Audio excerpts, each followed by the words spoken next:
Hello, this is Seema from GC holder. आज हम discuss करेंगे कार्ल मार्क्स,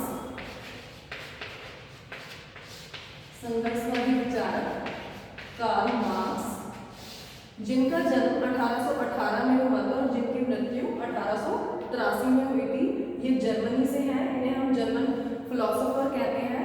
इनकी कुछ बुक्स के नाम हैं जैसे कम्युनिस्ट मैनिफेस्टो,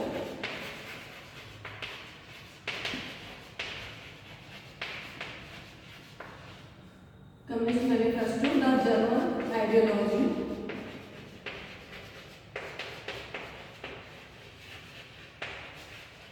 दास कैपिटल। तो ये कार्ल मार्क्स की बुक्स के नाम हैं communist manifesto, the German ideology, Das Kapital, जिनका जन्म 1818 में हुआ था और 1883 में जिनकी मृत्यु हो गई थी। He belongs to Germany. आज हम इनकी एक अवधारणा पढ़ेंगे जिसको हम कहते हैं ऐतिहासिक भौतिकवाद, जो बहुत ही इंपॉर्टेंट इनका कंसेप्ट है, ऐतिहासिक भौतिकवाद।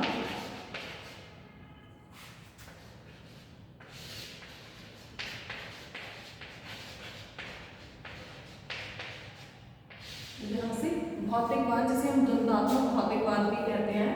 ये इनका सिद्धांत इतिहास और सामाजिक परिवर्तन की व्याख्या भौतिक आधार पर करता है, इसलिए इनका सिद्धांत का नाम है ऐतिहासिक भौतिकवाद, जो सामाजिक परिवर्तन और इतिहास की व्याख्या किस आधार पर कर रहा है, भौतिक आधार पर। कार्ल मार्क्स से पहले एक विद्वान थे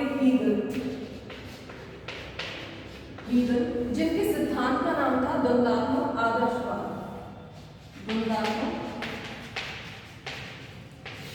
आदर्शवाद। हीगल ये कहते हैं कि जगत के मूल में विचार है। जो हीगल का जो सिद्धांत है द्वंद्वात्मक आदर्शवाद, वो ये इसमें कहते हैं कि जगत के मूल में विचार है और इन्हीं विचारों में लगातार अंतर विरोध चलता रहता है, संघर्ष चलता रहता है, जिसके कारण समाज में परिवर्तन संभव हो पाता है।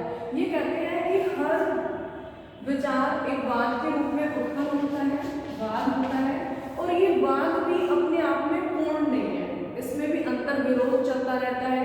वाद में जब अंतर विरोध चलेगा तो एक प्रतिवाद उत्पन्न होगा, प्रतिवाद भी अपने आप में पूर्ण नहीं होगा, उसमें भी अंतर विरोध और द्वंद्व चलेगा और वो संवाद के रूप में उत्पन्न होगा, और संवाद भी अपने आप में पूर्ण नहीं होगा, उसमें भी अंतर विरोध और विरोध होता रहेगा। और इस प्रकार वाद, प्रतिवाद और संवाद की प्रतिक्रिया चलती रहेगी, निरंतर संघर्ष होगा, द्वंद्व होगा विचारों में, और समाज में परिवर्तन संभव हो पाएगा, क्योंकि समाज के मूल में ही क्या है, विचार है। जब विचारों में द्वंद्व होगा, विचारों के कारण परिवर्तन आएगा, तो समाज में भी क्या आएगा, परिवर्तन।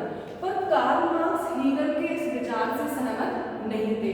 उन्होंने कहा कि जगत के मूल में विचार नहीं है, जगत के मूल में भौतिक पदार्थ है, क्योंकि किसी भी व्यक्ति की कुछ मूलभूत आवश्यकताएं होती हैं। विचारों से ज्यादा महत्वपूर्ण क्या होती है, मूलभूत आवश्यकताएं। जैसे हर एक व्यक्ति को पहले भोजन चाहिए, कपड़ा चाहिए, मकान चाहिए, ये सब क्या है, उसकी मूलभूत आवश्यकताएं हैं, जिनको वो किससे अरेंज करेगा, कैसे आवश्यकता अपनी पूरी करेगा, अर्थव्यवस्था से। किसके आधार पर, अर्थव्यवस्था से।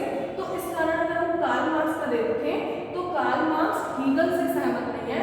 हीगल के विचारों को उल्टा करते हुए वो ये कहते हैं कि जगत के मूल में विचार नहीं है, जगत के मूल में भौतिक पदार्थ है, भौतिक वस्तुएं हैं, क्योंकि किसी भी व्यक्ति की पहले मूलभूत आवश्यकताएं पूरा होना इंपॉर्टेंट है, वो महत्वपूर्ण है। इसलिए जगत के मूल में भौतिक वस्तुएं हैं, जिनको कौन अरेंज करता है, कौन जुटाता है, वो है हमारी अर्थव्यवस्था। इसी कारण कार्ल मार्क्स को आर्थिक निर्धारणवादी भी कहा जाता है। वो क्या बोला जाता है, आर्थिक निर्धारणवादी।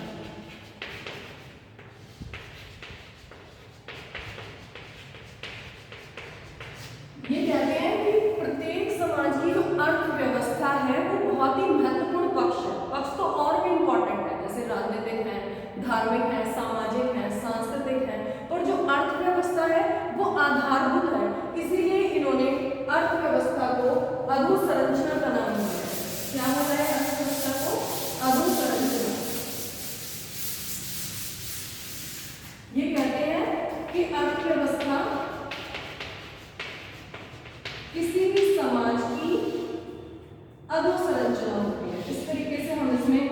डायग्राम ड्रॉ कर सकते हैं इस क्वेश्चन में जब भी हम अटेम्प्ट करते हैं एग्जाम के लिए, तो ये हमारे इस सिद्धांत की पूरी पिक्चर को क्लियर करता है। जैसे अर्थव्यवस्था अधोसंरचना है, बाकी जो अन्य तत्व हैं समाज के अन्य पक्ष हैं, जैसे राज्य है, कानून है, धर्म है, नैतिकता है, या हम इसको दूसरी लैंग्वेज में बोल सकते हैं जैसे राजनीतिक पक्ष है, सांस्कृतिक पक्ष है, नैतिक पक्ष है, ये सब क्या कहलाएंगे? समाज की अभिसंरचना। तो समाज कार्ल मार्क्स ने अर्थव्यवस्था को समाज की अधोसंरचना माना है। ये कहते हैं ये महत्वपूर्ण पक्ष है और यही समाज के अन्य पक्षों को निर्धारित करता है और इन सबको क्या कहा है? अधिसंरचना। ये कहते हैं कि आज तक का जो समाज है वो वर्ग संघर्ष का समाज रहा है। ऐसा कोई भी समाज नहीं रहा जिसमें वर्ग संघर्ष ना रहा हो। इन्होंने कहा कि जैसे ही निजी संपत्ति की अवधारणा आई, या ये कह सकते हैं कि जीवन निर्वाह से अधिक उत्पादन संभव हुआ। हम सभी को पता है कि जो हमारा प्राचीन समाज था उसमें उत्पादन कितना होता था? जीवन निर्वाह के लिए अतिरिक्त उत्पादन संभव नहीं था। और जैसे ही अतिरिक्त उत्पादन संभव हो पाया, निजी संपत्ति की अवधारणा आई, तो समाज दो वर्गों में बढ़ना शुरू हो गया, जिसमें प्रारंभ में कौन सा समाज आया? दास युग, जिसको हम क्या कहते हैं? दास युग। इससे पहले इन्होंने जिस युग की बात की थी जिसमें ये कहते हैं कि कोई वर्ग नहीं था, निजी संपत्ति की धारणा नहीं थी, वो कौन सा युग कहलाएगा? आदिम साम्यवादी युग। कौन सा युग है वो? आदिम साम्यवादी युग, जिसमें निजी संपत्ति की धारणा नहीं थी, अतिरिक्त उत्पादन संभव नहीं था। तो ये कौन सा युग है? आदिम साम्यवादी युग। पर जैसे ही अतिरिक्त उत्पादन संभव हो पाया, निजी संपत्ति की धारणा आई, तो कौन सा युग आ गया? दास युग, जिसमें समाज दो वर्गों में बटा हुआ था, एक मालिक और एक दास, जिसमें मालिक दास का क्या करता था? शोषण करता था। और यहाँ पर भी दोनों वर्गों के मध्य क्या था? संघर्ष था, द्वंद्व था। और यहाँ पर अब ये दास युग किस पर निर्भर है? उत्पादन प्रणाली पर। यहाँ पर भी क्या है? उत्पादन प्रणाली है।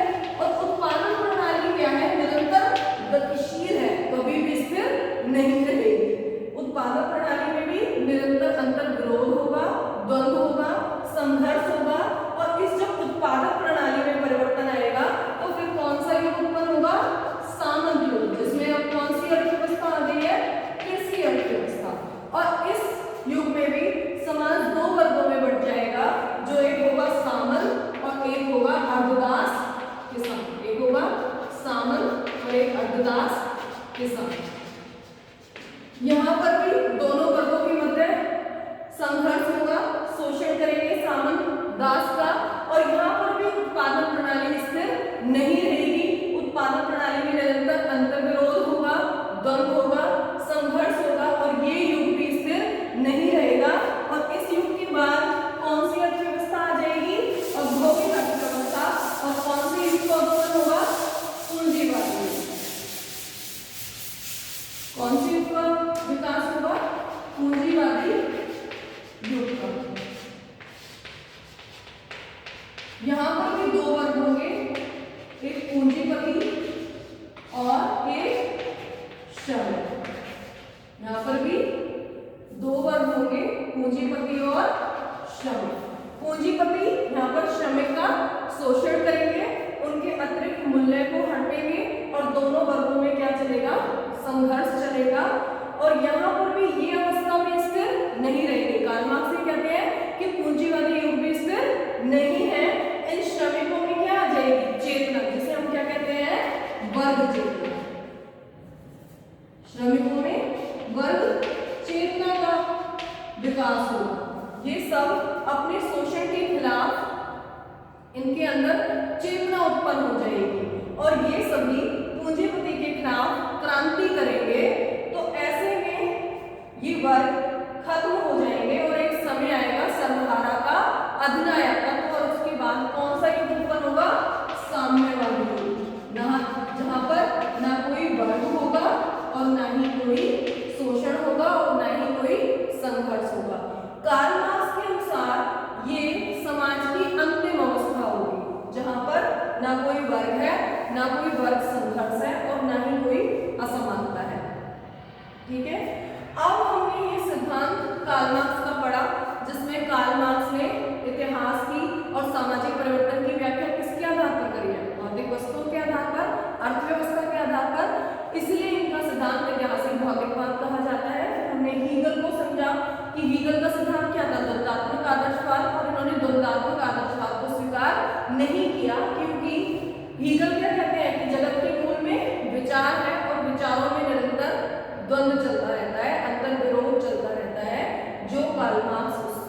स्वीकार नहीं था, इसलिए कार्ल मार्क्स ने अपने ऐतिहासिक भौतिकवाद के सिद्धांत को दिया और इन्होंने कहा कि जगत के मूल में विचार न होकर के क्या है, भौतिक वस्तु है, क्योंकि हर व्यक्ति की मूलभूत आवश्यकताएं होती हैं जिन्हें कौन जुटाता है, अर्थव्यवस्था। इसीलिए इन्होंने अर्थव्यवस्था को अधोसंरचना कहा और बाकी पक्षों को अधिसंरचना कहा। और उन्होंने कहा कि प्रारंभ से जो हमारा समाज है, आज तक का जो हमारा इतिहास है, कि स्टेटमेंट ये कई बार ऑब्जेक्टिव टाइप क्वेश्चन में आती है कि किसने कहा है कि आज तक का इतिहास वर्ग संघर्ष का इतिहास रहा है, तो वो है हमारे कार्ल मार्क्स। इन्होंने कहा कि आज तक का इतिहास वर्ग संघर्ष का इतिहास रहा है, ऐसा कोई भी युग नहीं रहा है जिसमें वर्ग संघर्ष ना हुआ हो। इन्होंने विभिन्न युगों की व्याख्या की, विभिन्न युगों का वर्णन किया। अब हम इनकी कुछ आलोचना करते हैं। पहली आलोचना ये है कि मार्क्स ये कहते हैं कि जो समाज की अंतिम अवस्था होगी वो साम्यवाद की अवस्था होगी, पर ऐसा नहीं है। अगर हम उस पर देखें, प्रैक्टिकली देखें, तो जो चाइना और सोवियत संघ जैसे जो देश थे जो प्रारंभ में साम्यवादी थे, उन्होंने भी आज पूंजीवादी युग को अपनाया है, पूंजीवादी उस अर्थव्यवस्था को अपनाया है। तो हम ऐसा कैसे कह सकते हैं कि अंतिम युग साम्यवाद का आएगा? तो ऐसा नहीं हुआ है। और मार्क्स ने केवल अर्थव्यवस्था को ही बहुत महत्वपूर्ण मान के अपना झुकाव कहाँ को दिया है? अर्थव्यवस्था को। इसलिए उन पर ये ब्लेम लगाया जाता है कि वो क्या है, एक आर्थिक निर्धारणवादी है और वो समाज के अन्य पक्षों की क्या करते हैं, उपेक्षा। केवल वो अर्थव्यवस्था को ही समाज का मूलभूत आधार मानते हैं। और तीसरी आलोचना ये है कि एक तरफ तो कार्ल मार्क्स से कहते हैं कि समाज एक संरचना है, समाज एक संरचना है। संरचना हम सभी ने फर्स्ट ईयर में पढ़ा है कि संरचना क्या है, एक प्रकार का ढांचा जो विभिन्न अंगों से बना हुआ है। पर जब संरचना है तो संरचना में तो हर एक अंग महत्वपूर्ण होता है, पर कार्ल मार्क्स ऐसा नहीं कह रहे हैं। वो एक तरफ तो समाज को संरचना मान रहे हैं, पर दूसरी ओर को केवल अर्थव्यवस्था को ही महत्वपूर्ण मानकर अपनी इस अवधारणा को क्या कर रहे हैं, गलत साबित कर रहे हैं। पर बावजूद इसके हम चाहे कार्ल मार्क्स की कितनी ही आलोचनाएं करें, पर फिर भी उन्होंने समाज को समझने का एक नजरिया प्रदान किया है। उन्होंने दिखाया है कि कैसे अर्थव्यवस्था भी क्या है, एक महत्वपूर्ण पक्ष है। और भले ही उन्होंने अर्थव्यवस्था को ज्यादा महत्व प्रदान किया है, पर उन्होंने समाज के अन्य पक्षों को भी अस्वीकार नहीं किया है। उन्होंने कहा है कि समाज के अन्य पक्ष भी क्या है, समाज के लिए महत्वपूर्ण है। अब हम बात करते हैं कुछ एमसीक्यूज की, मल्टीपल चॉइस क्वेश्चंस जो कार्ल मार्क्स पे आएंगे। जैसे फर्स्ट है कि कार्ल मार्क्स का जन्म कहाँ पर हुआ था? तो ऑप्शंस आ सकते हैं जैसे जर्मनी, अमेरिका, फ्रांस, रूस। तो हम किस पर टिक करेंगे? जर्मनी में। कार्ल मार्क्स का जन्म कहाँ पर हुआ था? जर्मनी में। जैसे सेकंड क्वेश्चन आ सकता है कि कार्ल मार्क्स का जन्म कब हुआ था? तो कब हुआ था? 1818 में। एक क्वेश्चन ये भी आ सकता है कि निम्नलिखित विद्वानों में से कौन आर्थिक निर्धारणवादी हैं, किन्होंने अर्थव्यवस्था को महत्वपूर्ण पक्ष माना है? तो वो ऑप्शन दे देगा जैसे Karl Marx, Durkheim, Auguste Comte. तो हमें क्या चूज करना है? कार्ल मार्क्स, क्योंकि कार्ल मार्क्स को ही आर्थिक निर्धारणवादी माना जाता है। ये एक क्वेश्चन ये भी आ सकता है कि हीगल के सिद्धांत का क्या नाम है? द्वंद्वात्मक राजनीतिकवाद, द्वंद्वात्मक ऐतिहासिक या द्वंद्वात्मक आदर्शवाद। तो हम किस पर टिक करेंगे? द्वंद्वात्मक आदर्शवाद। हीगल के सिद्धांत का नाम क्या है? द्वंद्वात्मक आदर्शवाद सिद्धांत। कुछ इनकी बुक्स पर भी आ जाता है कि the German Ideology written by, the Das Kapital written by, the Communist Manifesto written by. तो उसमें हमें बताना है कि ये बुक्स किसकी हैं? कार्ल मार्क्स की। इन पर मैक्सिमम टाइम क्वेश्चन आता है कि ये बुक्स, दिस पर्टिकुलर बुक्स किसके द्वारा लिखी गई है। तो ये सब क्वेश्चन हमें कार्ल मार्क्स पर समझने हैं। नेक्स्ट हम अवधारणा जो करेंगे कार्ल मार्क्स की, वो वर्ग एवं वर्ग संघर्ष। आई होप कि आपको ऐतिहासिक भौतिकवाद समझ में आएगा।